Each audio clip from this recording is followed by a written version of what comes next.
Praise the lord. యేసుక్రీస్తు మిమ్ములను దీవించునుగాక. ప్రభునందు ప్రియమైన దేవుని బిడ్డలారా, ఈరోజు వాక్యాంశాన్ని మనం చూసినట్లయితే హెబ్రీయులకు రాసిన పత్రిక 2:18 తాను శోధింపబడి శ్రమ పొందెను గనుక శోధింపబడిన వారికి సహాయము చేయగలవాడై ఉన్నాడు. కాబట్టి ప్రియమైన దేవుని బిడ్డలారా, మన దేవుడు ప్రతి శోధన జయించాడు. ప్రతి కీడును జయించాడు. ప్రతి ఇబ్బందిని జయించాడు.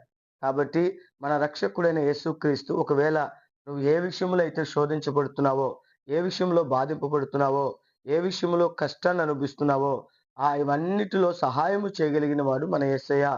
ఎందుకంటే ఆయన శోధించబడిన వాడై అధికారం పొందాడు. ప్రతి శోధన జయించాడు. ఆ దేవుని దగ్గర నువ్వు నిలబడితే నీవు కూడా ఆయన ద్వారా, ఆయన నామంలో ప్రతి శోధన జయించగలిగిన శక్తి, సామర్థ్యాన్ని దేవుడు మనకిచ్చాడు. నువ్వు బాధపడుతున్న ప్రతి దుఃఖము, ప్రతి వేదన, ప్రతి కన్నీరు, ప్రతి దాన్ని కూడా నాట్యంగా మార్చగలడు. శోధన జయించే శక్తిని, సామర్థ్యాన్ని మనకివ్వగలడు. దేవుడు నిన్ను నన్ను దీవించి ఆశీర్వదించును గాక. ఆమేన్.